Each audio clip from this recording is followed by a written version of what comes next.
It was doing its job. It's doing its job. Attitude. Glass half full kind of guy. There you go. Good evening and welcome to a regular meeting of the Ulysses Town Board. It is Tuesday, April 28th, and I will call this meeting to order at 7:04 p.m. May we please have a roll call? Yes, Mr. Boggs. Present. Mr. Manley. Here. Ms. Olson. Here. Ms. Weatherby. Here. Thank you very much. We also have Lexi Tate staff here. We do have a meeting agenda that was posted. I would like to pull a couple of items from it. Scott Stewart was unable to attend tonight, so I'd like to pull new business items 6B and 6C, and we will bring them back in a meeting he's able to attend. So are there any other changes or amendments that the board needs? Okay, hearing none, I will accept a motion to approve the agenda as amended. Move to approve as amended. Thank you. Is there a second? Second. Thank you. All those in favor? Aye. Aye. Okay, this brings us to privilege of the floor. Any member of the public is welcome to have up to 3 minutes to speak. We'll go back and forth in person and online. Is there anybody in person who wants to address the board? Is there anybody online who wishes to address the board? If so, please come off mute. Okay, then we can move on. Okay, the next item is we have a presentation from Dwayne on our annual audit. Dwayne and then Sarah did our audit. Hello. Good evening. Thank you for being here today. You're welcome. All right. So thank you for a few minutes this evening to review the results of the audit.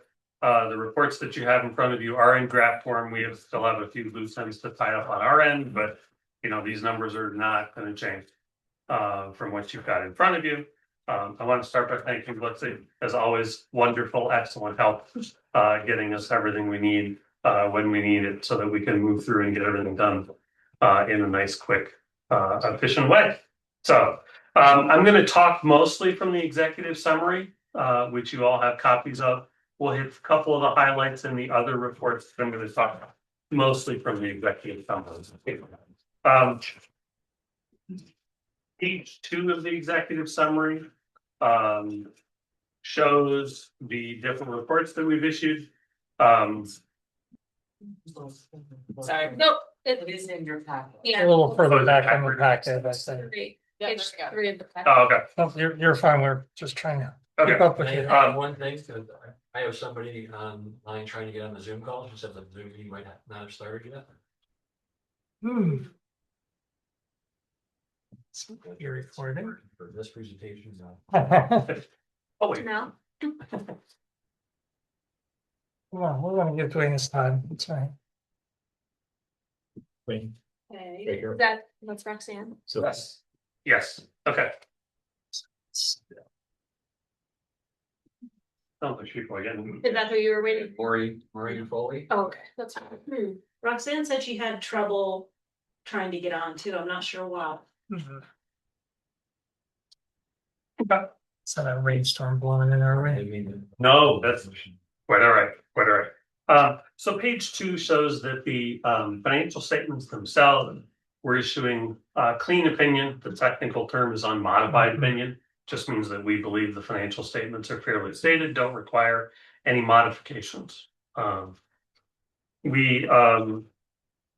In addition to that, inside the bound packet, because we do the audit in accordance with government auditing standards, we also are issuing a report on internal control and compliance. That report identifies no material weaknesses, no significant deficiencies in the control system, and no non-compliance with laws and regulations. So a clean report there as well. We have a management comment letter included in your information, but that doesn't have any findings in it. It would have findings if there were any, but we didn't have any.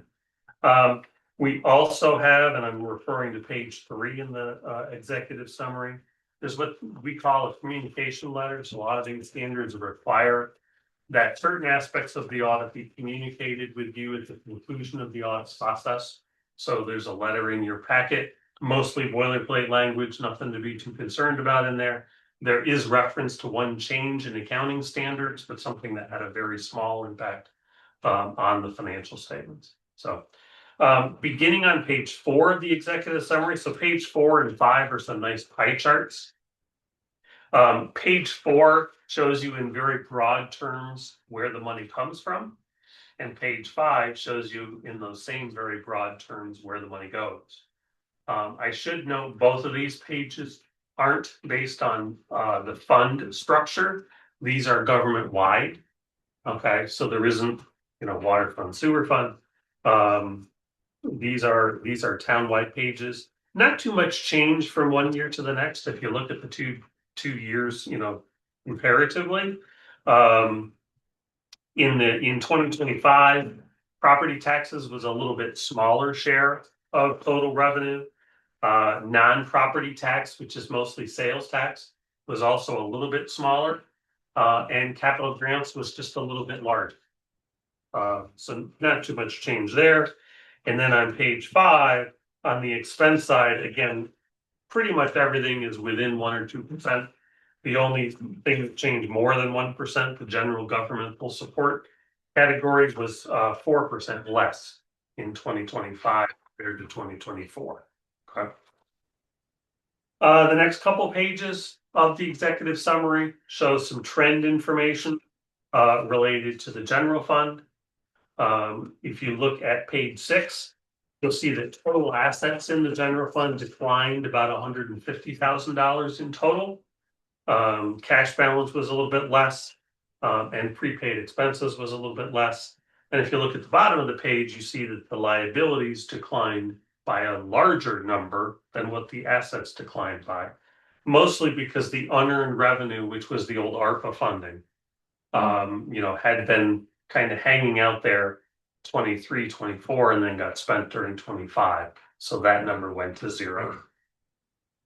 So the assets declined, the liabilities declined even more.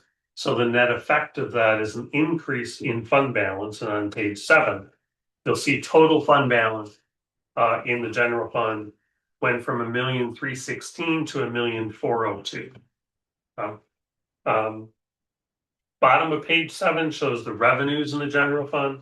In total, an increase of almost $300,000, mostly again because of that ARPA funding. So when it came out of unearned revenue, it showed up as actual revenue. So the other category includes that federal money, and that's the most significant change in the revenues. And then page 8 shows the expenditures in the general fund. In total, expenditures increased about $275,000 in the general fund, and you can see how that's distributed across the different categories. Page 9 of the executive summary shows the other funds, just shows fund balance for each one of them rather than a lot of detail. But you can see all the funds had increases in fund balance during 2025. Most of them pretty close to where they were a year ago. The general fund part count just about $30,000 higher. The highway fund in total about $50,000 higher. The ambulance fund increased about $60,000, and the water fund increased about $90,000. And then the last couple of pages of the executive summary mentions the accounting standards updates. So again, GASB statement 102 was effective this year, so was implemented. Basically just meant one more paragraph in the footnotes, no other changes there. And then on page 11, there is reference to some changes that are upcoming over the next couple of years. The only one that's going to have any real impact is GASB statement 103, which is going to change the way the management's discussion and analysis looks, and also change a little bit of the budgetary comparison schedules going forward. So that'll be something that'll be implemented next year. Okay. I'm not going to hit any of the highlights in either of the letters. They're pretty much boilerplate. I did want to point to a couple of things in the financial statements themselves. I would encourage you all, if you're not going to read through the whole thing, I won't be offended. But I will encourage you to read through the management's discussion and analysis section, because that's a nice readable format, not a lot of, pages and pages of heavy financial statement detail, very summarized, very broad. That section begins on page 4 and goes through page 4H of the financial report. The government-wide financial statements are pages 5 and 6. These take all the funds, put them together, include capital assets, include your share of the pension system obligations, include actuarially determined estimates for post-employment health insurance benefits that the town is obligated for. Where is that? That's page 5 and 6. So those show all of your assets and all of your liabilities. And then the fund basis statements begin on page 7 and continue through page 10. Just a couple things that I wanted to point to in the notes to the financial statements. On page 22 of the bound packet is note 4, which is a note on capital assets. And so this just shows the town's beginning fixed assets, activity, depreciation expense, disposals, all of that. At the end of the year, the town had a net book value of $3.7 million in capital assets. And then there is several pages related to the pension system, and then information about the retiree health insurance obligations. And then towards the back of the statement, page 37 through 41, our budgetary comparison schedules. These show for all the funds, the modified budget, the beginning, official budget, approved budget, I should say, final budget, the actual results, and then a variance page. So all in all, a really smooth report, a really clean report, and I'd be happy to entertain any questions. Any questions for Dwayne and Lexi while we're? Any concern about the retiree liabilities? No, I mean, those numbers are going to go up and down based mostly on investment returns at the state level. The ERS system, when they do well, that percentage goes up and your share of the liability goes down. What I've heard very, very preliminarily is that the system had a pretty good year. So I don't think that liability is going to grow. It might actually go down a little bit. We'll see when the final numbers come out. So our healthcare benefits are paid out of current funds. They are. Yeah. Right. So the liability that's reported there is not. It's not based on payments that you're actually making. It's an estimate of the obligation that you have to people that either already retired or people that are currently working and expecting to get a benefit when they retire. Okay. Thank you. Yep. Any other questions? To clarify, first a shout out to Lexi and Caitlin for the audit and the cleanness of it. It's a statement of like your focus on process and procedures that you've got it under lock. So that's great. Yep. Just for language clarification for me, I caught on page 5, I noticed like general governmental support. Yeah. You said that, it's not a big change, and I said 4%. I'm just sort of curious, Yeah. what percentage is a big change? But my question inside that is like, where do I look to see what changed? What numbers in there are the change, right? So what's the government support that changed? Right. And I was curious, and as we heard, our charges for services dramatically increased from 24 to 25, right? To jump, almost 100,000, 90,000. Yep. But that doesn't relate to support necessarily. So I'm just sort of curious where I would look to fund those. Maybe you don't have the numbers off the top of your head, just Yeah. what am I looking for? Well, so I could say, I guess broadly speaking, what's included in general government support is things like the town board, Okay. supervisor's office, clerk's office, finance office, building maintenance, utilities, things like that. Okay, Insurance is also included in there, and that might be a change, because I know insurance rates, generally speaking, have been going up a lot. So that may be part of that increase. right. So, I'm just, if I'm reading it right, it's a decrease in that, so in general. oh, you're right, yes, Yeah. sorry, Okay, I was thinking of, yeah, yep, just yeah, yes. making sure I'm There following. were some shifts of where the employee benefits, like healthcare benefits. Were made in our funding, like where it was applied in some of the funding, A, B, C, they're not C, but. So the general that fund have that's for, are you talking about expenditures or revenue right now? I'm sorry. I think expenditure. I'm looking at expenditures. Yeah. Okay. Attorney costs went down. Okay. Yeah, I'm just trying to think if there's one particular ticket item that would account for that, which doesn't come to mind off the top of my head.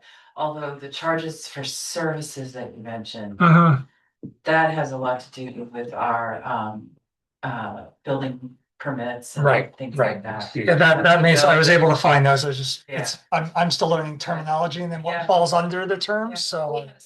It's large permit that we were not Right, expecting. yeah, I remember So that. that had a lot to do with that. I remember that. Yep. But I'm trying to think about general governmental support, and off the top of my head, I don't know. I mean, I can't, Yeah. and these are government wide, right? Yes, So sure. this is across the board, so I'm trying to think in all the funds together where that might be. Yeah, in general, I don't have a worry about it, just caught my attention that was Yeah, a no, reduction and it's like, okay, so what are we not spending on? And that could be great that we're cutting, things that we don't need. Year And over year. so, yeah. Mhm. So I have to, my brain isn't clear enough. It's not an immediate, It's not coming. There's a line here that says general governmental support decreased mainly due to less contractual expenditures related to the capital projects fund, Curry Road. Would that have, is that? okay, All right, thank you. I'll look. Yeah, I'll see if I can So find. we can talk in finance, course. maybe, let me dig Yeah. into it, that was great. Steve, that's on 4C, which she is flagged. Oh, thank you, I was gonna say, let's see. Cool, all right, thank you. We spent less money though. I wanted to get there, I was like, I'm just trying to. And that's a good plan, I was trying to get there, sorry about that, but we did spend less money, so like, okay, great, what are we doing? It's good. Okay, all right, thank you, everybody. Thank you so much. Okay. Thank you very much, thank you. Appreciate that. Okay, let's see, are you okay if we go ahead with the ODAs? Oh, yeah. Is that okay? Oh, no, yeah, that's fine. Okay, next up, we have, the open development area considerations for 1191 Teganic Boulevard, followed by 1195 Teganic. We're gonna take them in order. These are the resolutions that we are following along with. Prepared. That number at the top, right? One, Yeah. 2, and 3, and 4. 1, 2, 3, 4, so we're gonna do 1 and 2 for 1191. 3 and Gotcha. 4 for 1195. And we're gonna go through the environmental. So just to set up the conversation. The New York State passed state building code requirements in the 1930s, and in the 1950s, they passed these open area development designation requirements. And they were created in part, or they were the designation became required in part because the state wanted to make sure that properties that had that did not have frontage on public roads were still accessible. And the state requirement at that point was 15 feet of entry, basically, on some kind of roadway. So it's very common in our lakeshore area well, it's in the town of Ulysses and our surrounding neighbors with Lake Shore, there have been historical subdivisions over time, where the property doesn't have frontage on a public road, they have frontage on a private road. And these are two properties, that have it. Then state law requires that in order for them to have building permits, they have to be designated, as, open development areas. And these are, according to, the town attorney, these are areas that it's really hit or miss statewide, whether or not people are actually enforcing them. But we do have a legal obligation to do it. If you know it, you have to do it. And even if you don't know it, you're supposed to do it. So in this case, 1191, Teganic applied for a building permit, and it was flagged as not having been designated. And so we've gone through the process to reach out for comment. It was on the agenda last month, or was at the last meeting, and had to get pulled because we got feedback from the fire chief that it's not possible to get a fire vehicle down the road, down the private road. I had a further conversation with him last week, and the nature of it is that the elevation grade is far too difficult to get a vehicle down. And there's also, the roadway is fairly narrow. And so that's kind of where we are.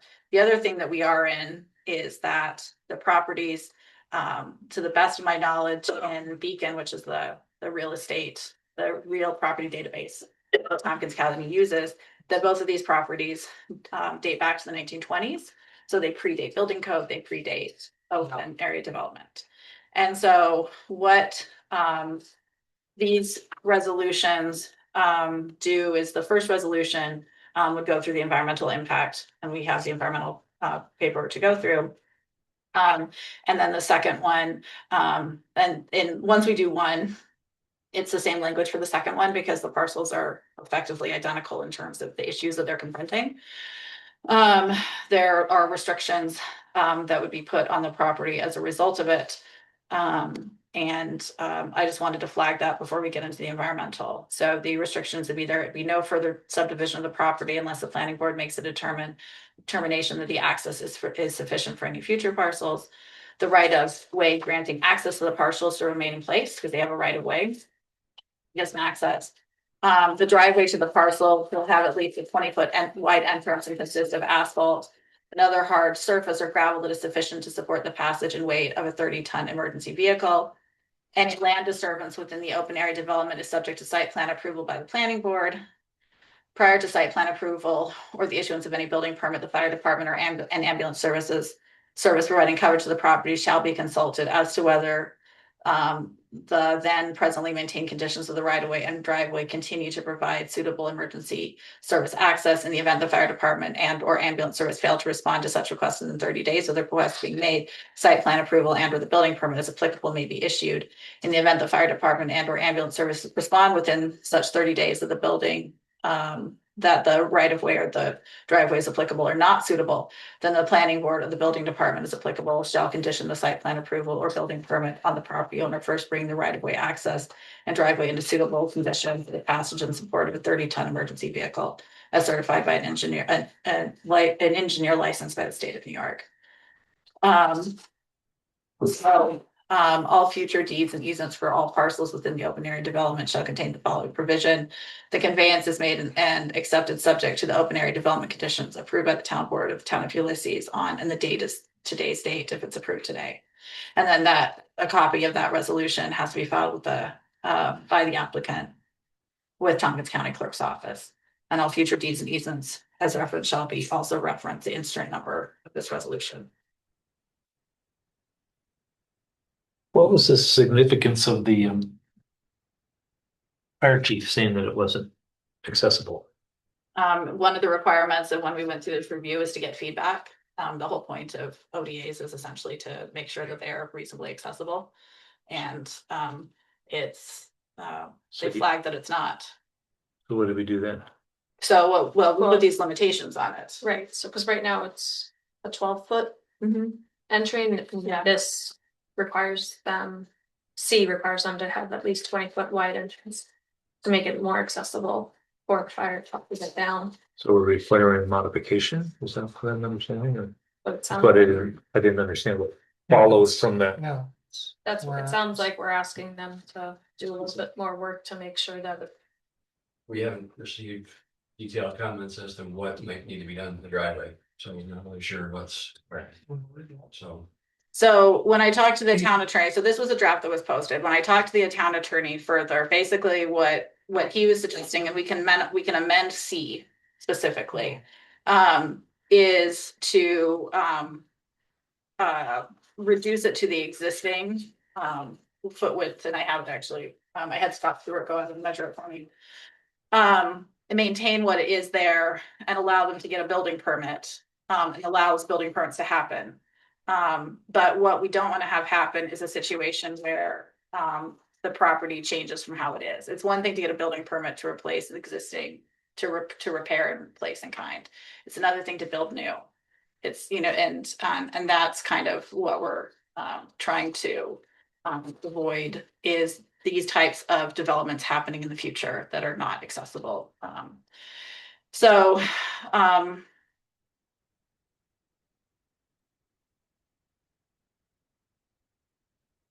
it also requires the fire chief that in the future to have to reply within 30 days.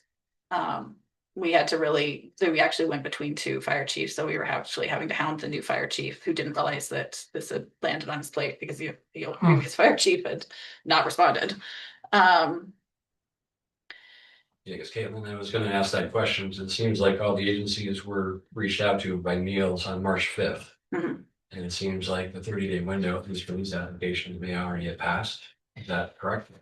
So there was the resolution that the town board passed. So ODAs are discretionary actions by the town board. We did not put a 30-day condition on our request for feedback. We wanted to, so we ended up following up. The 30 days at our last meeting, the 30 days had not been achieved yet for 1195. And you had made it really clear that without 1195 being part of it, like 1191 needs 1195 to be in the mix.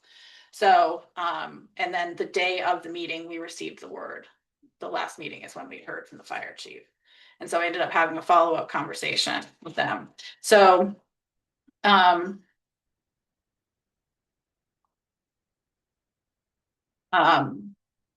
we can replace,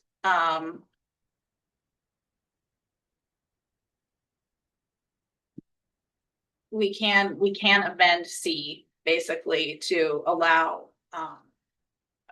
work to be done. That's the one that we will need to amend. I can see if I could pull up.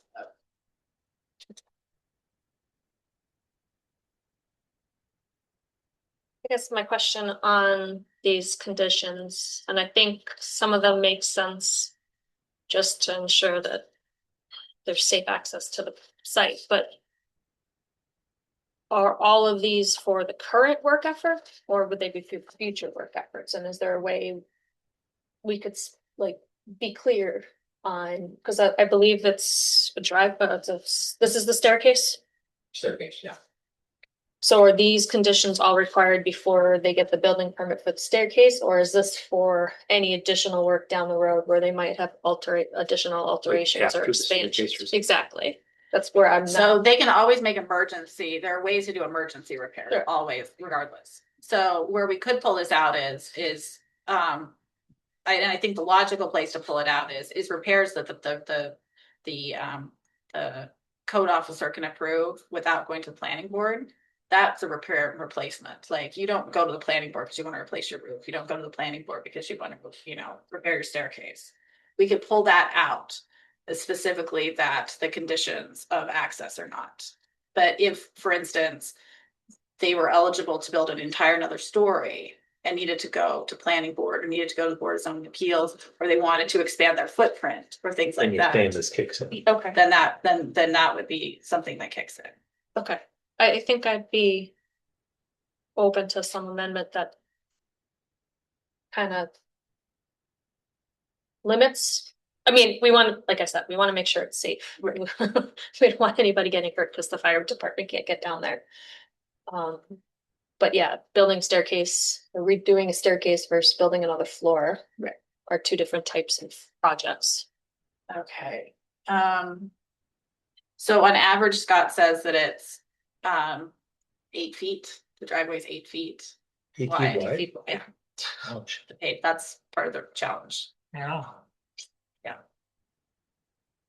Um, And that's what the fire chief was, so Scott Stewart went out and measured it. Right, and that's what right, but the fire He chief is flagged it as an concerned. issue. He was flagged, he was 8 feet. concerned about it. And that there's no possible way for a fire truck to get down there. There's no turnaround. The elevation, he's mostly concerned with the elevation change and how densely the tree cover and things like that, trying to get a vehicle. But it was mostly for him, it was the elevation change. Getting a vehicle down an 8-foot drive. I don't know if the fire chief measured it, but I had Scott Stewart measure it. So it's a very narrow private access point. And the elevation change is problematic. The sheriff's department and the Trimford Ambulance Company don't have a problem. So you can get regular sized, largest vehicles down there. You just can't get a 30-ton. Yeah, Fire if you try to meet today's codes for fire access on any of these lake roads, you would have either 20-foot wide or 26-foot wide road, pull offs halfway down, turn around, it's the size of a cul-de-sac, which would decimate half the hillsides on the lake, which goes against all of the protections we have, you have in the zoning and everything, so it's unfortunate, but these lake roads were built years and years and years ago, so.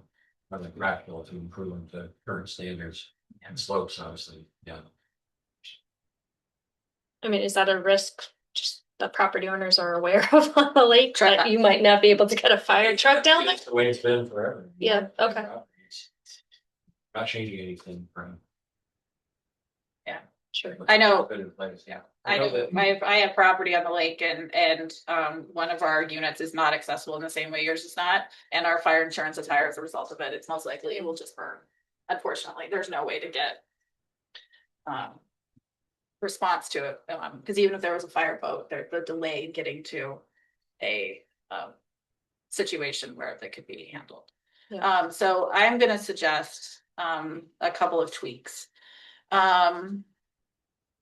I would say, any future drive, so this is in C. where are you, Caitlin? C. Number two. Okay, Page number 2. so C, you're on C? Yeah, 2, and we're doing, I appreciate that we're doing both of these kind of a little bit out of order, but the reason I'm suggesting that, we will adopt them for Carissa in the correct order. But I just want to talk this one out because we have to talk this one out before we go into environmental, so that we know what we're doing. So C, I would say any future driveway instead of the driveway. So any future driveway to the parcel will have at least that.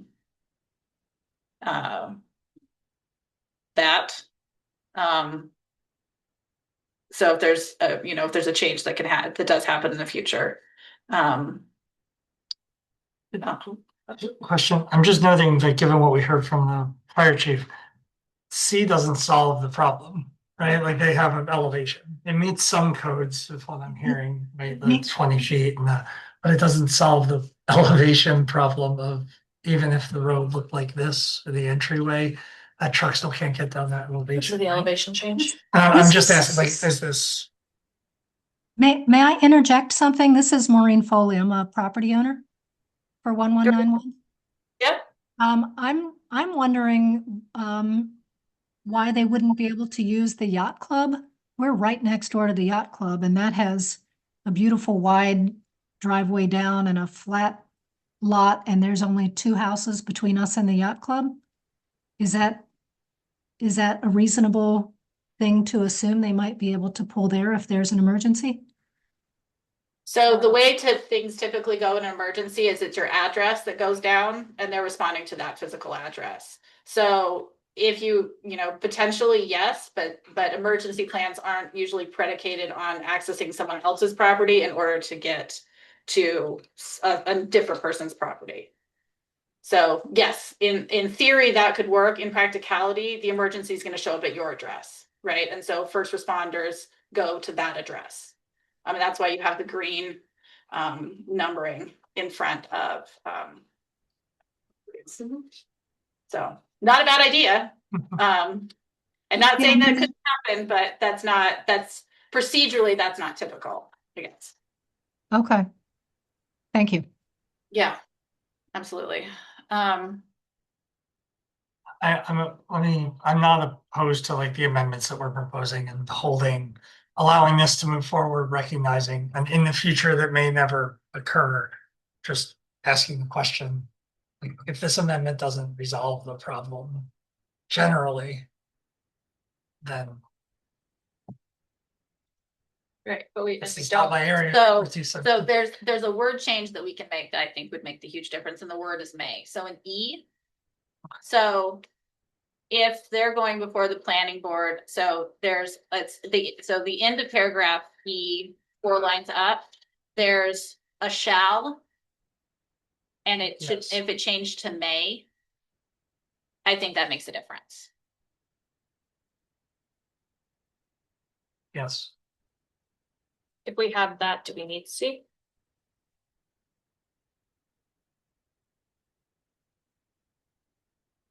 I don't think so. I just reading this now, it looks like they're kind of repetitive. Yeah, I think you're right. Mhm. The 30-ton emergency vehicle weight is definitely in both.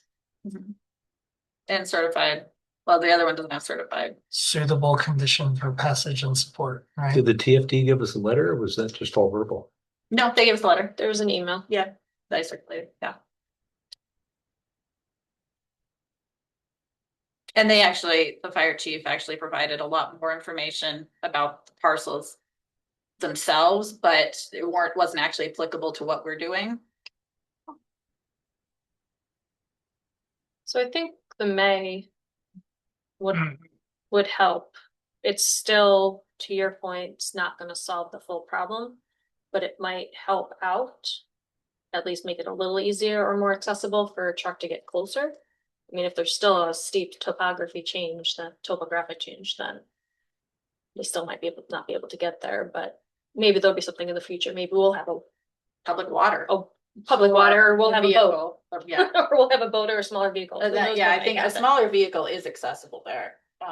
It's just the large fire rig Yeah. cannot make the grade change. And then if we're concerned about the 20 feet being carried, we could always add that to E and then just get rid of C. Because what is not in E is the 20-foot wide entrance consisting of asphalt and other hard surface or gravel. So we could always merge that.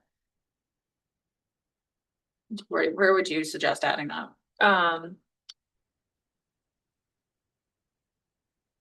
Right of way access, Down there somewhere. bring in the right of way access and driveway. I'm just trying to think of where it might fit in. I mean, I guess if suitable condition, if we wanted to define what suitable condition means. Sure. If that 20-foot wide entrance and consisting of asphalt and other hard surface or gravel is what they think could be a suitable condition. Did that 20 feet in hard surface come from the fire chief? No, it came from the attorney. The hard surfaces. I mean, it already is asphalt. So maybe we don't need C at all. And at the time, the planning department or the planning board can decide what is considered suitable at that time. And so I would like, I think it would be worth us adding in, an additional sentence for clarification, because I wouldn't want it to be a situation where they're asking for a basic, I'm trying to think of something, you want to replace your boiler. And if someone in the future says, well, you can't do that because you don't have this, and I'm in a condition. And so I think we should probably include a line that let's think how to do that. I think driveway improvements. Improvements, I'm just writing it out. Improvement requirements should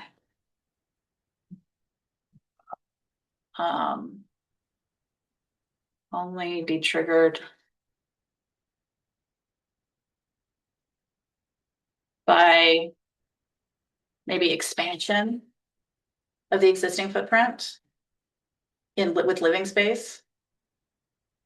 Because I mean, putting on a deck shouldn't impact it, but I think the whole idea is you wouldn't want to get a much bigger house. Right. I mean, honestly, realistically, the property can accommodate it. But I mean, that's kind of where the recommendation from the attorney was. Yeah, I think we need to be, because D also opens it up. Any land disturbance within the open development area is subject to site plan approval by the planning board. That I think is where you're getting to. Like if they want to. There are certain items that don't need to go in front of a planning board and like typical residential applications, deck, a barn, not saying they could do it here, but just in general, a deck, a barn, a fire, or a wood stove. So those, do we really want those items triggering all of this? Well, it'd be land, that's land disturbance. Those are things are not land disturbance. That's deck subject to is. site plan approval. Deck is technically a land disturbance. That's subject to the site plan approval by the planning board? It says any land disturbance within the open development area is subject. We're Oh, saying I see what you're saying. We're saying the same thing. Okay, got it. Like this is says any land disturbance within there, so pretty much anything they do is supposed to go in front of the planning board, the way I read this. And I think we're saying the same I think thing, you we are. have to limit, we should be limiting what that is, because the planning board's not gonna wanna see a deck. No. So any,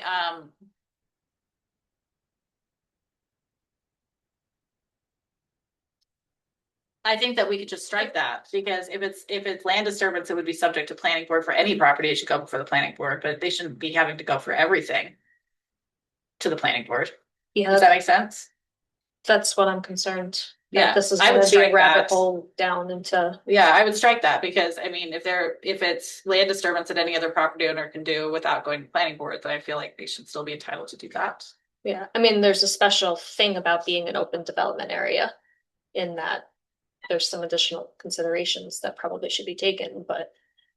A wood stove. It's a couldn't special do that. site. Well, But a wood stove, wood stove's not a land disturbance though. no, but a deck. Like. Right, but I think Nate is probably just trying to protect. Capture everything that may happen. Right. Obviously, they're not gonna call us up, but they're trying to plant a tree down there. No, that's. Yeah.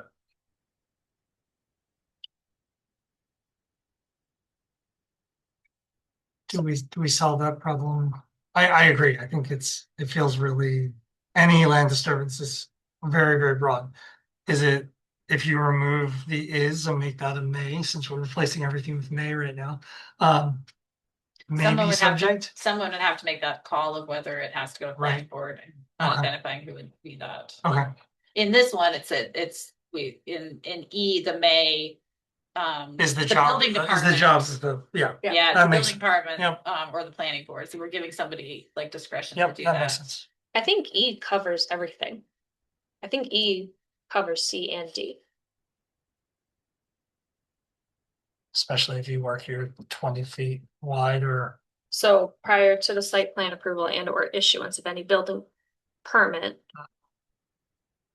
Then it goes on to coordinating with the fire and ambulance services. And then the planning board or building department as applicable may condition the site plan approval. So, I mean, it says right there that one or the other or both Hmm. and might be triggered depending on whatever the work activities are proposed. Yeah, and that my question was, do we want to add in Yeah. guidance on when Yes. it should be triggered? Yes. So I think I would recommend striking C and D and then adding the sentence that you're thinking of to the end of E. Driveway improvement requirements should only be triggered by.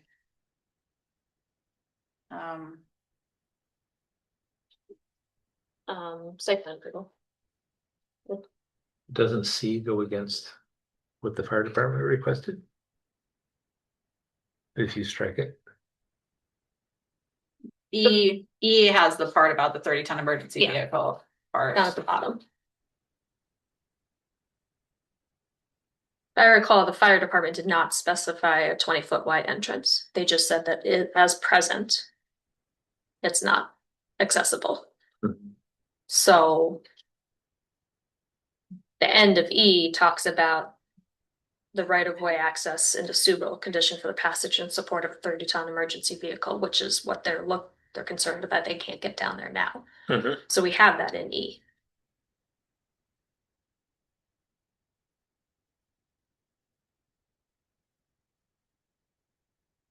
So the reality is that kind of road is functionally never gonna be built there. I mean, it's just from an engineering standpoint, it wouldn't be approved. We can't do the switchbacks necessary to, There's not a to, space. to manage that,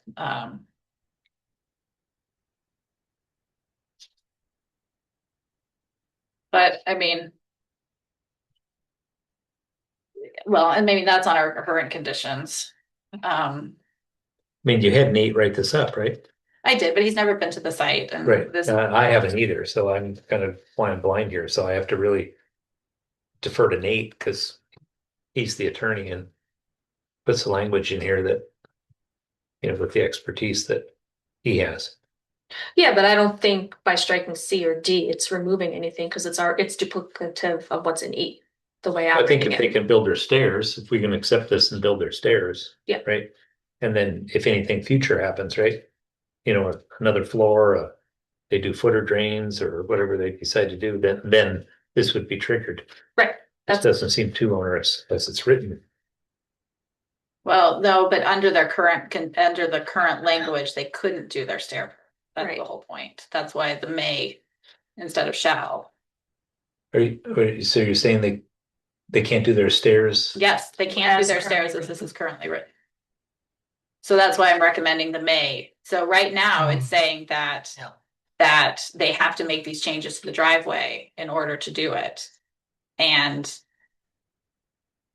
That's why I was talking. Yeah. Well, About, how, of course, I haven't seen it. How onerous is it to widen the driveway? Is it possible even? Widen the driveway all the way down, Yeah. it would be a lot of disturbance to, Would it? Trees would We would- probably we need to would- come down. from an engineering standpoint, we would create more runoff problems, trees would have to come down. Oh, okay, all right. That's gonna be true of any of these, Yeah. we'll be dealing with this on all these other properties. This driveway serves 5 parcels, not just the 2, but you're applying for this, stair permit. So ultimately, if the other folks with a fairly roof or doing anything else, they're gonna be in the same situation. Yeah. it's in the town's best interest to allow those properties to continue to exist and to No. be repaired. And we want to have safe stairwells for our residents. We don't want to be hindering them from accessing their property. So I think I agree that I think that E captures C and D in it. And I would propose changing shall to may, but I do want to have a line that clarifies some conditions so that future code officers who are interpreting it don't get hung up on whether they need to require this for regular maintenance and repair.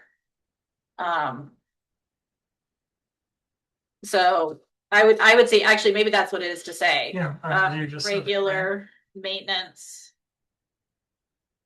repair and replacement in kind. Placement. In kind. Actually, you don't even need to say in kind because that would suggest that an asphalt roof has to be an asphalt roof. Yeah. Which could be something else.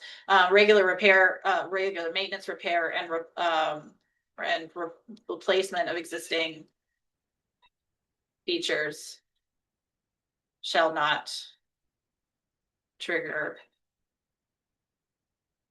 the need to alter the driveway, the existing driveway. So that should give you the ability to make, any repairs to anything. The ability to replace your roof, and yeah. I think where we're concerned is just like this, and I'm not saying this about any of your properties in particular, but in ODAs in general, is that we went from a 2-bedroom cottage to a 6-bedroom McMansion that is not accessible. Or something larger, potentially. That would be hard pressed to get it in the footprints allowed in the conservation zone, but I think that's the general concept. I think those are good amendments. Yep. Do you have that written down for me, Caitlin? I do. Is it legible?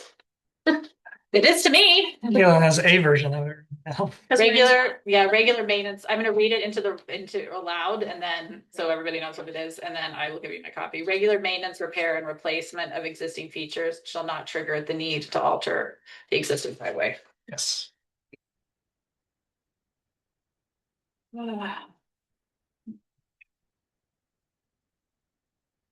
Okay, we can go back and do environmental review.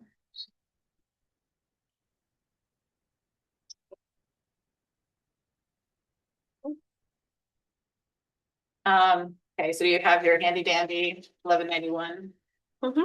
Ew. Okay.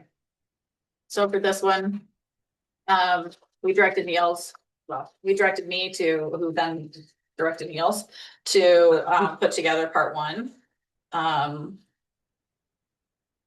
So if you wanna take a moment to review that already.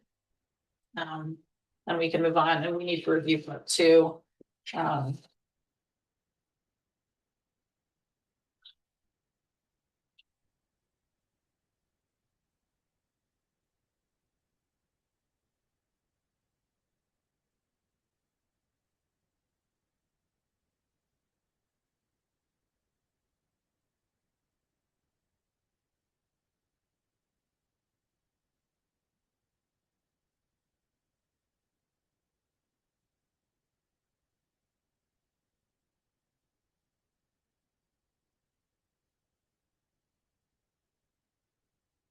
Okay, so we're ready to move on to part two. The draft recommendations are that no or small impact may occur for all the possible items of part two. And then the determination for part three is the proposal to establish an open development area for 1191 Teganic Boulevard should not create any moderate to large impacts and should not result in a significant adverse environmental impact. Anybody have any questions about the environmental review? Which difference? So it's Okay, are we ready to go through the resolutions? I'm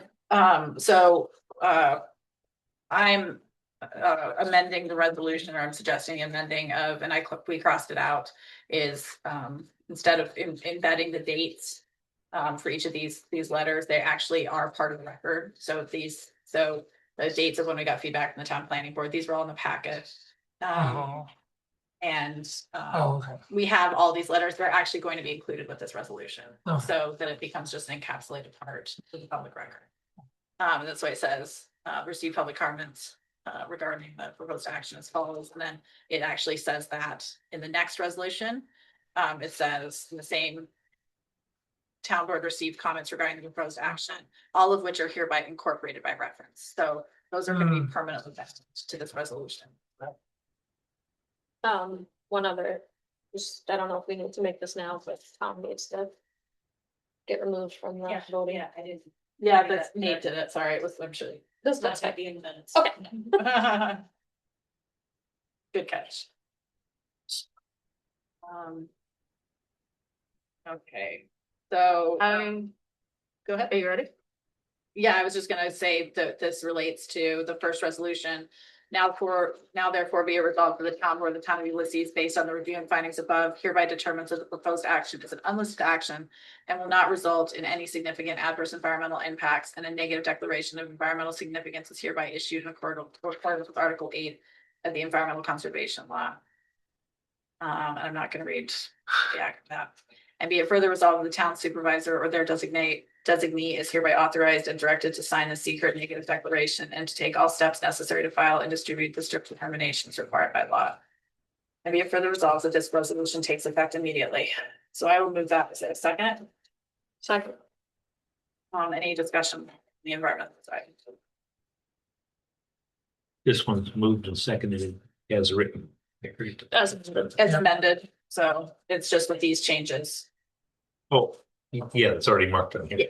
Oh, Right. And Chris has Trying that. to make sure I'm following. Oh, yeah. Yes. Okay, no discussion here. any discussion? Okay, then I will call for a vote. All those in favor? All right. Aye. Okay, and that brings us to the next resolution, which we've already discussed in some parts. And we made the changes on the first page of that, similarly to the previous resolution. And then we're striking C and D. And in E, we're replacing shall with may. And then after, I'm proposing that after the engineer license by New York State, period, regular. Actually, do you want to do that as another line within E, or do you want this as a standalone? I was wondering if that's like a sub E or is that a standalone? I don't know if it matters. I think it probably makes sense to include it in E only Mhm. because it's conditioning. Yeah, It's Or you're related right. to the driveway, so. yeah. So just after, so the state of New York period, regular maintenance, repair and replacement of existing features shall not trigger the need to alter the existing driveway. And then in F, the date will be this current date. Before we vote on this, does that seem to meet what you need so that you can continue to do any repairs and replacements you need to do on the property? Yeah, I guess it's now kind of up to the planning board if they want to install any conditions on the driveway as well, though. So I guess we're gonna have another step, right? Well, not necessarily. So the line that we included is, I think most building permits would consider that you're replacing a staircase, right? Sort of a staircase that needs Yeah, to be. Phil, that's coming out too, so it's, it's a bit of earthwork as well, it says grading permits. So I think the intention with adding regular maintenance, repair and replacement of existing features shall not trigger the need to alter the existing driveway. That's embedded into this. So the idea being that you can continue to maintain the property, take care of the things you need to take care of, continue to invest in it, but if you want to turn into a Hilton, we're gonna have to, Like you said, it just won't never happen. Right. It's functionally not likely, Allow anyone tearing down. right? And the replacement of the staircase is a building permit that you won't need to go in front of the planning board for. Yeah, we have to go, we have a public hearing next week for a site plan approval, because that's what triggered all this ODA was the application to get the stairs replaced, and we They started. have to do grading, they have to, So we got planning board, then after that, we have to get a building permit and grading. and you're really enjoying, I bet, spending time with the town of Ulysses, so thank you for your. Okay. Also, we are moving signage around, so you'll be able to go park back in your regular temporary parking space at town hall, just so you know. That was not the electric vehicle side is moving one space over, and that's gonna be a 2-hour parking Okay. space. So just in the future, you'll be back to there. But yeah, so if there's, if we don't do any driveway improvements, so we can get these stairs, it's everybody, I think that's what we're all after, so. I'll be at the next planning board meeting. Great. Okay. Okay, then I will move this. Is there a second? I'll second it. Thank you. Any further discussion? Okay, all those in favor? All right. Aye. Okay, the good news is it's gonna be a lot easier to do the next one, because I'm gonna suggest we make it all the same. Same thing, yes. There's the same thing, new, different, or interesting. You're proposing the same The changes. same changes Got it. Incorporated For reference, that's 1195. there. So we just need to go through the environmental review. So, Hmm. the findings are all the same, for the 1195 environmental that we just approved. So we're just looking through just to identifying that there are no small impacts as a result of making the change. And part two says the proposal to establish an open development area for 115 Tiana Boulevard should not create any moderate to large impacts and should not result in the significant adverse, it should not result in significant adverse environment.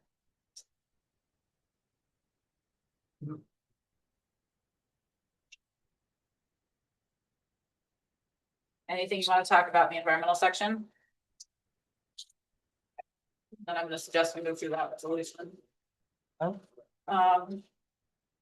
Again, this, not gonna read the whole resolve, but it's determines that the proposed action is an unlisted action and will not result in any significant adverse environmental impacts, and a negative declaration of environmental significance is hereby issued. That gives me signing authority or the designation of signing authority. So I will move that. Is there a second? Second. Any discussion on the environmental impacts? No. I will call for a vote. All those in favor? Aye. Aye. Okay, and then, establishing an open area development. The one thing as we get into this, and I mean, I should have said before, is that the town board does have the ability to alter this in the future if we run into huge problems as a result of it. So we have not undertaken a ODA in over a decade. So Mhm. this is not, nobody at town hall, and Carissa, you work here at 16, right? I was. Yes, but other than Carissa, nobody else is here. The last time we did this, and I bet it's not at the top of mind for you. Nope. And so, which is not to say that, we're doing our best with this, but if there are huge roadblocks that we discover in this process, this will not be the first, this will not be the last, these are not gonna be the last ODs we deal with. And so the town board does have discretion to amend.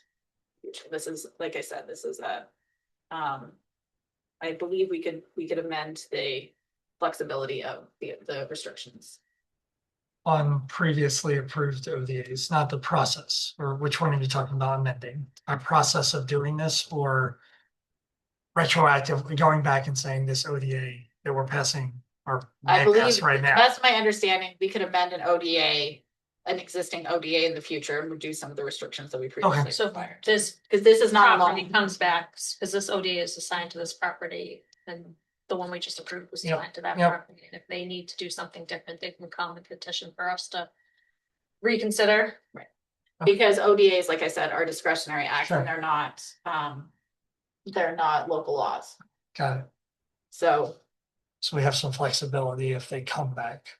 So if we've created something that's like not functionally possible in any sense, we can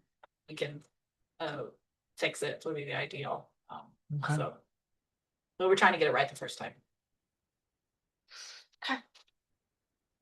That's a good clarification thing. Okay, so same changes as in the last round. All the letters will be incorporated after this. Just striking C and D, we made the changes to E. Sheldon A and B. And then the additional sentence. Yeah. And then the date of today. Okay, so I will move this. Is there a second? I'll second it. Any further discussion? All those in favor? Aye. Aye. Thank you. And best of luck. Liz will be in the planning board meeting. She's our liaison out. Do we have to, how do we provide some proof of the filing of the copy of the resolution in the clerk's office back to you folks? Yes, so you're gonna need to put in, Carissa can get you tomorrow, or I would assume a certified resolution. Tomorrow, can you get it tomorrow? Yep. And then you'll have to file it with the clerks, with the county clerk, and then you should get a receipt, filing receipt, and just send it back to us. Yeah. Yep. Is there a deadline that we have to file within a certain number of days or anything? There wasn't one included, We're not gonna lag, but. I would say I would just Don't get wanna- it done. yeah. Within 5 days, how's that? Thank you. Thank you. Well, I don't know if other people in the town will appreciate it in the future, but you cleared a pathway, so thank you. I don't know if it makes Tough any, being the first. it is a tough. I will say that because you applied before January 1st, there were no fees. It was certainly your time. So I'm not suggesting that future people will actually have to pay some fees associated. So. I'm sure. Maureen, Jason, either of you have any other questions? I don't have any questions. Thank you very much. Appreciate it. Thank you for your time tonight. Thanks, Maureen. Thank you. Okay. Um. I could, there's my agenda, okay, I just get, give me just a second to get all of this off, and we're gonna bring Blixie up. Go over the five, or skip, I wanna skip that because Blixie's here, so then she can leave. Now let's get that.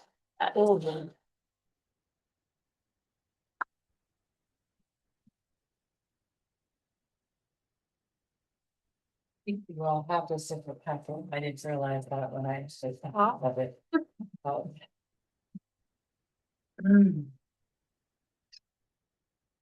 So, this kind of piggybacks on what Wayne presented to some degree. And is very similar to what I presented last year at this time. Just a quick overview, did you? I think it's in here somewhere. It's in there somewhere, okay. Of sort of how we ended the year, not only in comparison to our budget, but in comparison to the estimates that we were making when we were developing this year's budget. So, the first page is a look at what did we assume when we adopted the 2026 budget about how we were going to end the year. And then on the bottom is, so what, then what actually happened? So, in a snapshot, we had projected that we would have unappropriated fund balance of about 1.5 million, 1.65 million in total across A, B, DA, DB, and SW and SM. So not every single fund, but most of them. And we actually did about $200,000 better than that, you know, between less spending and more revenue than anticipated. So, we also had predicted that we would have reserve fund balances of about 1.715 million, and we ended up at 1.75 million, about $37,000 more than what we had planned. So, in total, what this means is that our fund balance at the end of the year, pretty much across the board, has gone up higher than what we thought it might be. And it puts us in a position where, yes, that's good, but at the same time, we have policies that we established that we don't want to collect too much in fund balance. So we'll have to be looking at how we use that strategically going forward when we start our 2027 budget process, which is not that far down the road. So this is something to keep in mind. And I think it's only the DD fund, the part-town highway, that kind of is remaining within the range that the fund balance policy stipulates. So that's just a very broad snapshot of where we thought we were going to be and how things actually happen. And I was glancing at this as Dwayne was speaking. I'm like, oh yes, these numbers match what he just said. So That's great. That's a good thing. That's That's a good They come thing. from the same place. Yeah. But, so the next pages go into a little more detail, supporting what's on the summaries, on the first page. So the next two pages list all the reserves that we have, and where they were, at the beginning of the year and how they landed at the end of the year. The grand total is slightly different than the first page because this includes every reserve, including water one, water two, and water four, which are not listed on the first page because they're very small. But the highlighted green items match what you see on the first page. So you can sort of match things up. And this is really just to give you a sense of what our reserves are, what they're for, and kind of where we landed. So I wasn't planning on going into detail with these. I'm just pointing out the information that you have here, unless anybody has questions about our specific reserves. Then on the next couple pages, we have a summary of results by fund of both revenues and expenses. And this really is what gives you kind of the snapshot of, well, how did we end up with more than we thought we would? So in the general fund, in A, we did get more mortgage tax, sales tax, and court revenue. I mean, those are our biggest things in terms of revenues. And we received funding that was about 9% over what we had budgeted. And 2.6% over what we projected. So the projections were pretty close in terms of what we were looking at when we approved the 2026 budget. And spending was even closer in terms of projections, where what we had projected at the end of the year was only 1.6% different than what actually happened. So, but savings in spending were mainly in town operations, which is general governmental support. Now, that doesn't compare to last year, but it does show savings in comparison to budget. And also in the youth areas, where we didn't spend as much as we had planned. So we're pretty close there. In B fund, general fund part-town, the excess revenue is really related to, I think, what Caitlin mentioned earlier. We had a one-time large permit fee, which had a big impact. But the other changes in B have to do with the timing of a grant-funded project, which is the comprehensive planning project, and just the timing of when it happened and when my budget estimated that. So I had thought more was going to happen in 2026, but actually more happened in 2025. And again, we were planning this. I was, making my best guess as to when activities would happen and when we would build and when we would earn the revenue. So it ended up actually being a little more in 2025 and less in 2020, or excuse me, 2024. I'm a year off. We did a lot in 2025. Yeah, so what that means is that there's less revenue and less spend is what that comes down to. So that's sort of our part-town activity. In the highway fund, DA, which is where all of our highway department activities except road repairs occurs. So snow removal, things like that. There was additional sales tax like there is across the board here this year, and savings and spending for equipment and snow removal. So the combination of those things added $75,000 to that particular fund balance. In DB, which is where our repairs are for road repairs, the net effect of the change between the budget and what actually happened was almost nothing. But what happened is that we just did less road repairs, which is funded primarily by state aid. And so there was less expense, but there was less revenue, and they offset one another. So there was very little change in DB.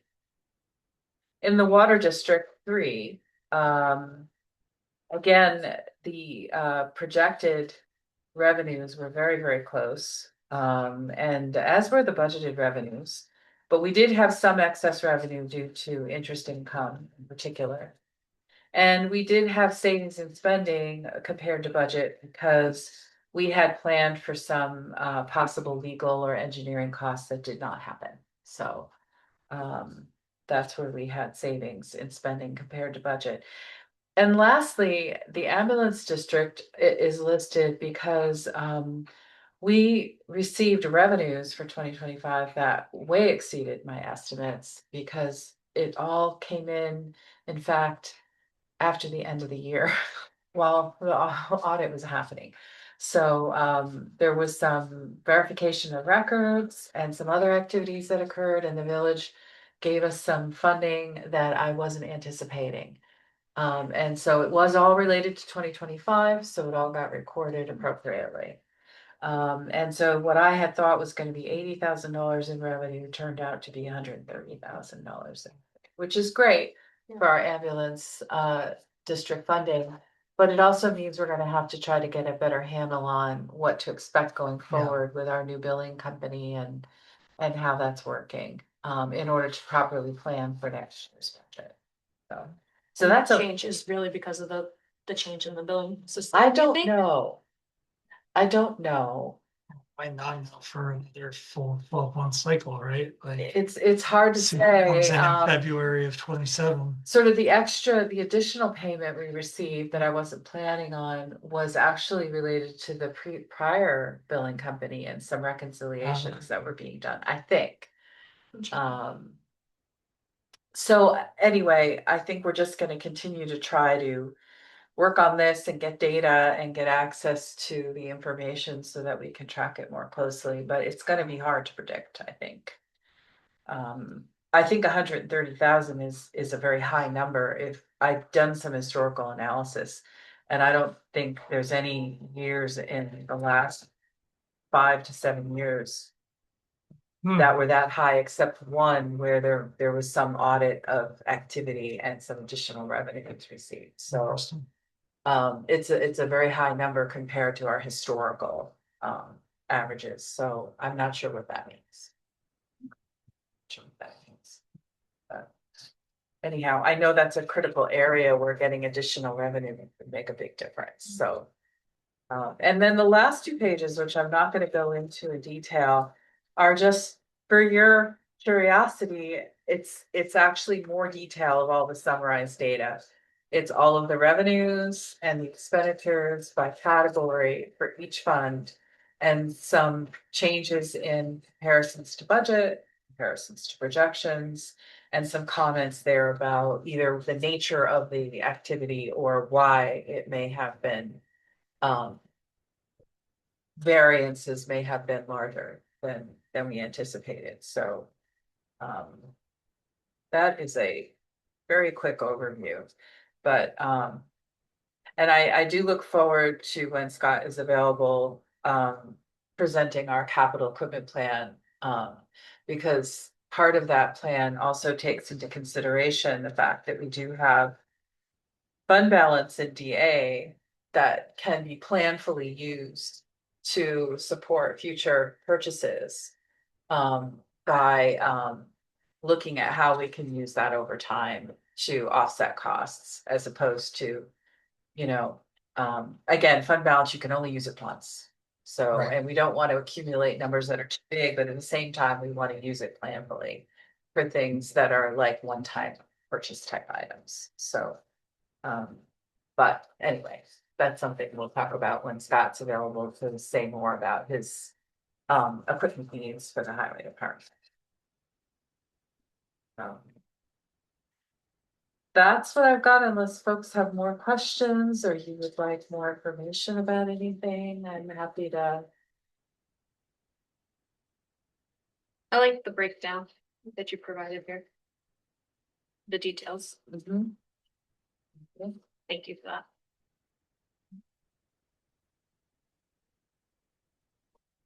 Yeah, maybe in the future I can do a year over year.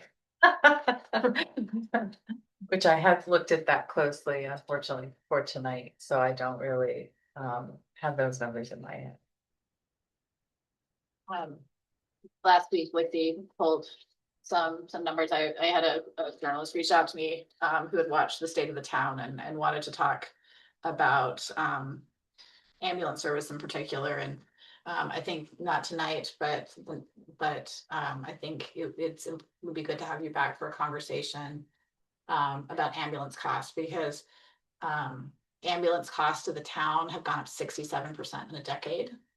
And our revenue in 2025 is $2,000 less than we made in 2016. That's tremendously impactful cost that is putting tremendous pressure on us. And there's, I'm very happy that our county legislator agrees with me that that we're in an ambulance crisis in Tompkins County. And that our current approach is not sustainable. But I mean, those are the numbers that really keep me up. Right, so we were happy to get some late into the year revenue. Yes, it was great. But in reality, that was But it's hard to assume what's gonna happen going forward in terms of how we can adjust our revenue to lower what we would otherwise need to collect in taxes to cover those costs. if we're not confident about it. So that's the hard part. Yeah. We can appropriate some fund balance if there's, I mean, right now it is a little bit over our policy, but not a lot. Yeah, So it'd be 10%. nice to, yeah. Well, and the bill's over $500,000, so it's, you can't fund balance your Well, way. every little bit It helps. does, it does. But I think we might have to come to a point of having more substantive conversations if we're gonna actually try to work a little bit harder and direct a billing agency to be even slightly more aggressive in terms of collections. I mean, those are the conversations that we functionally are going to Yeah, have. and what's hard for us, because I don't have the backup data, is, you know, I'm just receiving the money when I receive it. I don't know if it's related to service provided 6 months ago Oh. or a year ago, or, you know, in terms of medical billing. I Can really, we ask for that I think we have been. without like sending personal information out, Yeah. of course, but I think we have been asking to have access to the new system so that we can run our own reports and see data, but we aren't there yet. And I know we've been, and Caitlin and myself have been reaching out to try to schedule time to, so that I could at least see some of that data and where it's coming from. The village has hired a new second deputy clerk to delve into this topic in particular. So I'm hoping we'll get more information. Okay. But that's the hard part about the medical billing, is you don't really know what time frame it relates to, or at least I don't. I'm just getting what we're receiving, Just give me the check. getting a check. Hmm. Yeah, nice check like that, we don't like too much about, but. no, we do I was know where it like is, like you said, for surprised future. and pleasantly surprised, Future but planning. you know, sort of taken aback a little bit. Right. Sure. But also it's not enough money. That's the other problem. So it's Wow. glad to get it. It's a lot of Still money, not but it's enough. not enough for that Not enough. particular Sure. item. Excellent. Any other questions for Blixie while she's here? Thank you. No, Right. thank you very Thank much. you very much. And appreciate it. You're welcome to hang around. Oh, I think I figured. y'all wanted to see my family before they go out towards the barn. Exactly. Good night. Good luck. Good night. Okay, I just wanted to briefly bring back, and I'll circulate all the information, by email also. But we have feedback from the planning board, the planner and the BZA on the definitions that we circulated, a month ago on data centers. The planning board didn't have any they thought the definitions were fine. They talked for about 30 minutes. The BZA met for about 45 minutes. They would like to see more differentiation in size and scale. And the town planner thinks the same thing, and I've been talking to other towns who are also engaging in the same conversation. The reason being, we don't want to necessarily eliminate current or reasonable uses by pigeonholing everything under the definition of data center. Like when people are worried about data centers, they're not worried about what could be a data center, in fact, in the village of Trumansburg at this very moment. In OTTC's building, which their data's, their servers and things like that. The hospital has them. The It is, yeah, that's exactly. technically a center for data. Right. So nobody is storming into here and being like, we need to make sure that those Gotcha. servers are eliminated. Gotcha. So I think that it seems reasonable to me to look for refined definitions on what size and scale we're talking about. Mhm. I talked to the town attorney about it today. One thing that had been flagged by some people was like, okay, well, we should limit it by the amount. We should define them about how much energy they use. However, that's really impractical to monitor over time, because would you really want to approve something at some point in the future and be like, okay, now you need to be giving us your monthly billing statements for how much energy you're using? Like, that's illogical. We don't have the ability to do that. Instead, and I don't have anything to bring to you yet, but I wanted to get feedback on it. The way to do limitations in a definition would be to incorporate size limitations, right? There's a big difference between these hyper data center facilities that are, hundreds and hundreds of acres potentially of data storage versus a 10,000 square foot building. Right, there's a fundamentally different scales, or a 5,000 square foot building, or whatever the building, a barn sized building. It would be much easier to, provide definitions, if we wanted to make sure that we are prohibiting the type of data centers that people seem to be most concerned about, we could make it a scale that's the size that we're most concerned about, that the public's most concerned about. We don't want to accidentally render something that has been functioning zoning and compliant, or prohibit, reasonable server usage, right? I don't think that was ever the intention. And so I just wanted to bring that to the town board for discussion, whether or not that seems to be reasonable, and we can in fact, define a data center that's of a significant scale that we're concerned about, and define that in the code, so that if it's not added to any specific zone, it's not an allowed use, and therefore it could not just happen. I mean, I think it makes sense. Like you said, there are some existing data centers or Mhm. areas where data is being stored Right. already. Is there a town, has anybody gone? So obviously Dryden passed with the definitions that we were kind of mimicking. Has anybody else gone to the next step and provided any definitions, or is this something we're starting kind of from scratch on? So I know Danby's in conversation, but I don't know. I have not looked at what the Danby definitions are. Newfield is talking about it, but they're also concerned about, they don't want like a home computer business essentially, or a small scale computer Yeah. business to not be able to function in Newfield. So they're having the similar conversation, but they've not developed, to the best of my knowledge, they haven't developed their information. I will be talking to the town supervisors next on the 11th. And I'm gonna see an item for discussion. So Yeah, I mean, it'd be curious because we're all in the same spot, like in a situation where we want to limit the big, noxious, loud water consumption data centers. So if neighbors are doing it, we probably want to see how they're handling it. well, the definitions that were provided are what Dryden's using. Yeah. And so I'm concerned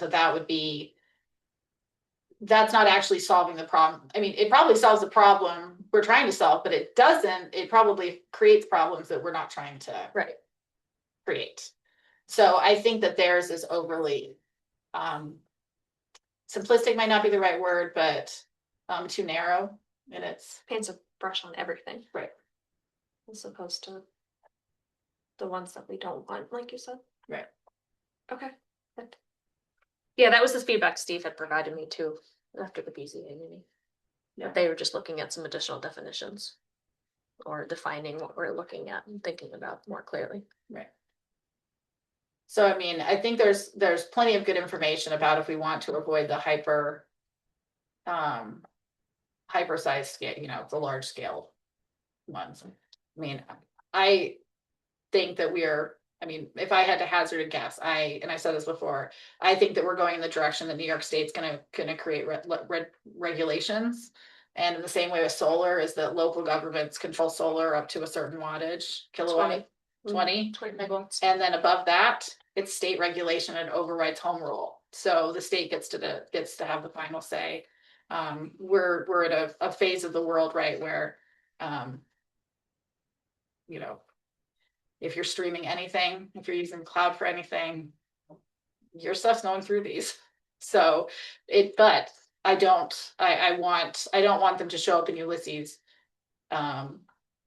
without us having a say in what kind of data facilities are here, if there ever are going to be data facilities here. So I'd like us to not be caught flat-footed. That being said, we don't have the electrical infrastructure that these facilities traditionally are looking for, which is Or water infrastructure. So, so do you want me to pursue working with Nate and Niels to try and land on a definition that gets to scale. Finish it up. I think so. Okay. I think so. I mean, I'd be curious as you work with them, thinking about ways of measuring, right? Like how impractical it sounds like to get a monthly electrical bill, but if we agree just around this table that Cayuga Health has, or Centralis, they have a data center, right? They're using one and it lives here.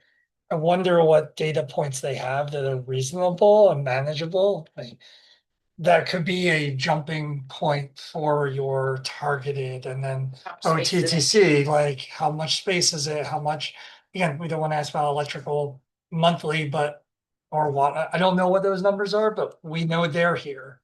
And we feel like, okay, that's fine-ish. Maybe some people don't and they wish that none of it, but it's here. So I'm wondering if they have some numbers that would be a place to start. It's a good question. Yeah. I don't know if what they would be, but they're Yeah. here. Well, the We can former always head- ask. Former head of IT of Cuba Medical is married to deputy highway supervisor, so that we might be able to get some rough ideas of what. Yeah, I mean, they're already Yeah, here. That's what I'm just thinking. Yeah. Yeah, that's a good, just kind of a level setting of what they are What we compared to think- what.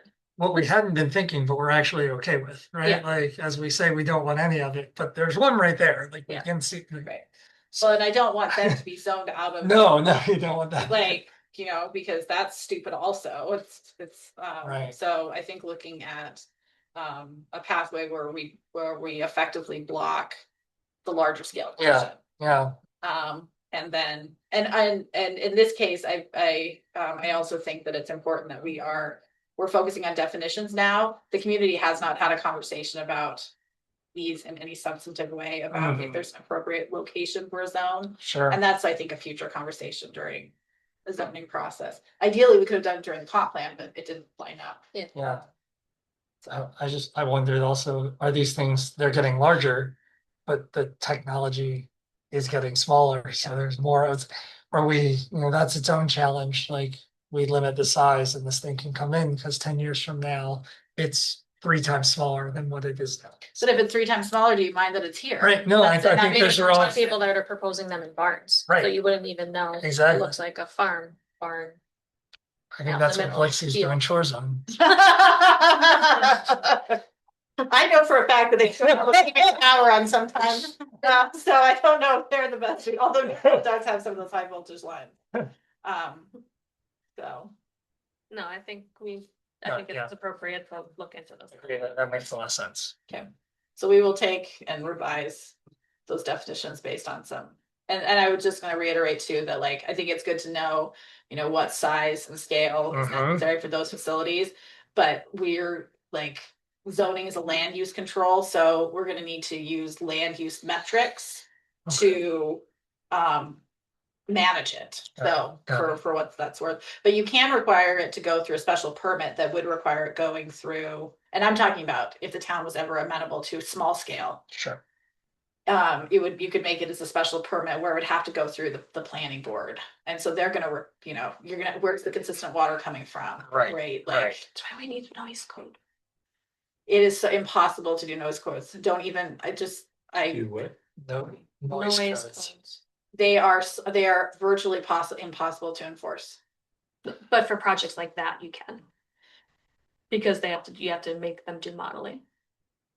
So for those type of projects. Well, I think you probably could do noise requirements I wonder if you could do it through site planning processes for certain like Mhm. industrial purposes only, but I have already gone down the path of noise and I've completely U-turned, was like, and we're leaving that one for another supervisor because that did not go over well. But that's an interesting point to bring up because that is one of the problems with them, of course. Of the huge facilities, the fans. Okay, well, I will send you out with everybody. I mean, it's like 8 pages of materials Okay. to review, so I will circulate that. But it's good. It's really what I summarized. Okay, that brings us to citizen pruners. We're just jumping all over the place tonight. Sorry about that. A little bit. Okay, so the citizen printers contract. So, we've been doing this program, this is its third year, same contract, same conditions. After the first year, took a while in the first year, 2024 to kind of get it, the contract itself figured out. In the last 2 years, the village has contributed half the funds. And right now the village has not been able to confirm whether they're going to contribute half the funds.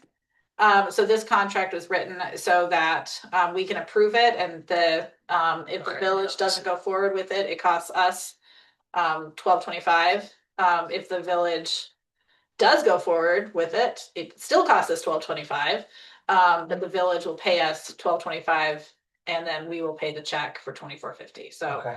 at the end of the day, the cost is $12.25 to the town of Ulysses. If the village doesn't participate, it'll just be a scale down. It'll be scaled down. And then we don't pay until later in the year. So. Any questions about it? This is budgeted for in the tree committee's budget, so nothing we weren't aware of. Or aren't prepared to pay for. It's a great program, so I hope the public takes advantage of it. Okay, I will move to so the resolution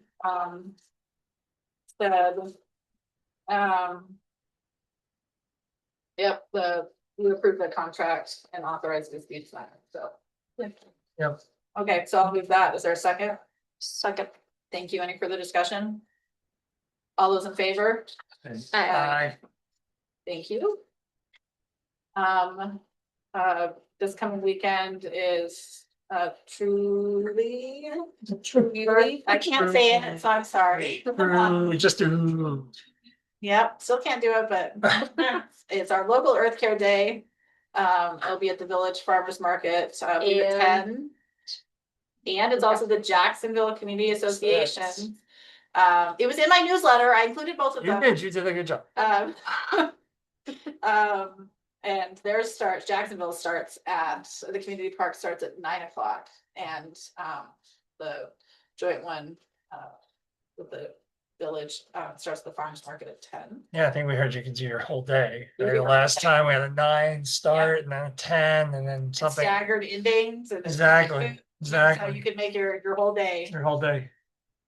And Roxanne, I apologize. The baseball softball team is going to be in Waterloo for a parade, but we're going to sign up a special day for that program to clean up whatever doesn't get cleaned up this weekend. So.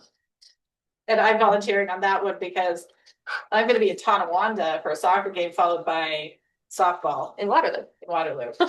I'll be closer, but not there because scouts are having an event Oh, at that's Barton right. all day. So we'll be in the woods and with the trees, but not up in towns. Well, you guys recently picked up trash at Smithwood. We right? did. They did And- a good job with Martin Fritz, and we had a good time with that. And I'm hoping that becomes something on our regular calendar. Awesome. I appreciate that. And then our upcoming meetings, the next meeting is May 12th. We're gonna have, I'm trying to keep as much stuff off the calendar as possible because we're gonna do a public hearing. We're gonna open the public hearing on the comp plan with every anticipation of continuing that at the May 26th meeting. And then after that, going into discussions about edits, changes, all that good stuff. Based on public feedback and also feedback from our interested and involved agencies. And then we had minutes from both the 11th and the 14th. Not included that in my resolution, but we did have those. I had forgotten about state of town. Mm, Which was so great. That's true. That was a That was meeting. a really fun day. And I am looking forward to Steve. We're gonna assign you like half of it next year. Because you'll have had a whole year in. So Well, yeah, I mean, this is my free warning. Okay. exactly. Okay. You have tons of time to schedule your time away from town. Not you do that, I know. I didn't see any corrections that needed. Did anybody else? No, it did not. Okay, so I'll move the resolves of the minutes from April 11th, 2026 and April 14th, 2026 are approved as presented. Is there a second? Second. Thank you. All those in favor? Aye. Aye. Okay. We have advertised now for, couple of years actually, for the town historian position. Prior to this, I had, multiple times a very lovely young woman who has applied, but does not live in the town. So she was not eligible. She applied last year. In this current round, we had three, very qualified candidates. And it was a hard decision, but I did, decide, today to appoint, Catherine Stewart to serve that position. And that's an Nice. appointment by you, right? It's an appointment by me, yeah. It's Catherine. And that brings us back, we'll circle to privilege of the floor. Let me get my timer up. Anybody in person or online wishes to address the board on any issue, now up to 3 minutes. Yes, I do. Please go ahead. If you could please start the timer after I pass this up, I would appreciate it. So full disclosure, I was one of those applicants for the town historian position. My name is Vivian Rose. I live at 104 Pennsylvania Avenue, Trumansburg, New York. And I have been a National Park Service employee and manager of public events and history for decades. And I'm really glad that there is a fund for position now. So do you all have this? I do, What thank I'd you. like to do is spend the time that I have just reading this into the Okay. record. Okay. So this is a proposed resolution for the town board along the lines of one that I presented in 2023 when I did a month-long bunch of celebrations for Lydia Sears for Women's History Month. Those were all local community organizations who volunteered their time and resources. This resolution designating July 2 to July 11, celebrating 250 years of Freedom Days in town of Ulysses, New York.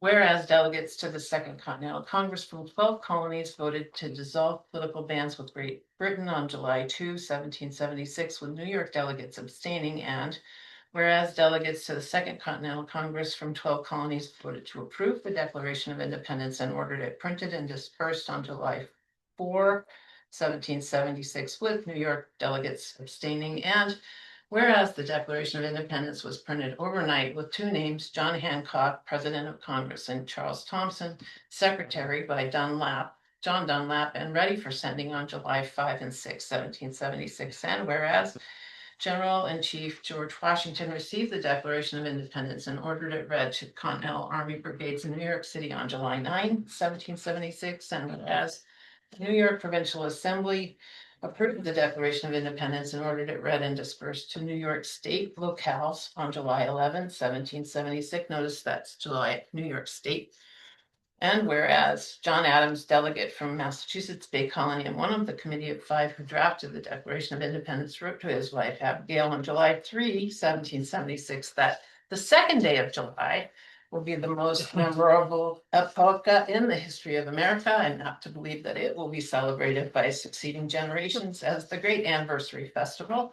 It ought to be commemorated as the day of deliverance by solemn acts of devotion to God Almighty. It ought to be solemnized with pomp and parade, shows, games, sports, guns, bells, bonfires, and illuminations from one end of this continent to the other, from this time forever, etc. Whereas 28 Revolutionary War veterans settled in town of Ulysses, whole bunch of names here. Whereas Chief Teganic Chapter, National Society of DAR, founded in Trumansburg, 1921, to preserve, teach, and honor the patriotism of revolutionary forebears, donated American chestnut trees to the town of Ulysses and the village of Trumansburg in 2023 to honor the 250th of our nation's birth. Now, therefore, town of Ulysses, New York board resolves July 2, July 11, 2026 are designated celebrating 250 years of Freedom Days in town of Ulysses, and residents of town of Ulysses are encouraged to celebrate with readings of the Declaration of Independence, solemn acts of devotion to God Almighty, pomp and parade, shows, games, sports, guns, bells, bonfires, and illuminations, and other acts of commemoration in accordance with conscious belief and law. I'm proposing that I'm inviting you to consider issuing this so that there are guardrails on either side that are based in history. And also that community organizations can check off some list. Because I understand that shows and games and some music have already been covered by the town and the village. And there are other things that can be done. Right. So if there are any questions or Guys- thoughts or comments, I'm interested in in the term guardrails, where we need to put in guardrails. well, it's about providing a specific period of time to celebrate. So you're saying the sexual level. Okay, those are the guardrails. Yeah, Not guardrails on the activities. well, applicable law. Yes. Conscience belief, applicable law, because organizations can apply for free speech permits, they can apply for parade permits, they can organize their own selves and their own resources to have services or shows or readings or whatever. There are lots of ideas about how things could be done and lots of, we have parades and people who organize parades, we have special events and people who organize special events. This is not asking for any money from the town, but what it is saying is we have this common heritage. We know we have a common heritage. We have been celebrating it since day one. These Revolutionary War soldiers are all buried within the limits of the town of Ulysses. There are settlements that are named after these, including Jacksonville, and Jacksonville is actually is named after a president, but Jephthah Lee and Abner Treeman are founders of those two locales. So we have, thanks to the Declaration of Independence, the fact that we're standing together in a municipal government in the state of New York. And the New York is the only state that abstained from Yeah, that's these interesting. interesting, because the Continental Congress was not the loyalist state governments. Many colonies didn't have a government because it had been shut down by the British Crown. And the New York State Provincial Assembly was centered in Westchester, was not in session. So there was no one to tell the delegates what they could do or not do, so they abstained. So the declaration was actually read in New York City before the New York delegates approved it. So there's a later declaration that happens on the 19th that's printed in Philadelphia after the news had gotten to Congress. And that one says unanimous. Up to that point, it says United States of America. So even the declarations change over time. We're looking at it from 250 years ago. It was news. It took a long time to get around.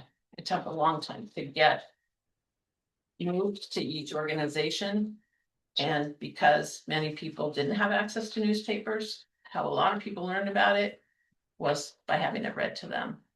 So I organized a reading of the Declaration of Independence on the 28th of March. Multiple organizations did not want to have it in there. And because it happened to be also on No King's Day, it was not a political effort. It was it was our common declaration. And that's why I think it's particularly important for the town board, and I would also say that I'm going to give this also to the village board and ask them to pass it as well, to focus on our common heritage of the Declaration of Independence. Well, thank you very much. Thank you. Thank you. Thank you. I didn't know. And for the information. Thank you. All my relatives were on the British side, so. So if you need it, you've got, You got it, Carissa? Yeah, okay. do you want this as an electronic file? That would be great. I can do that for you. Okay. Great, thank you very you. much. Thank you for your time. Anybody online who wishes to address the town board? Thank you for your time. Thank you. Going once? Going twice?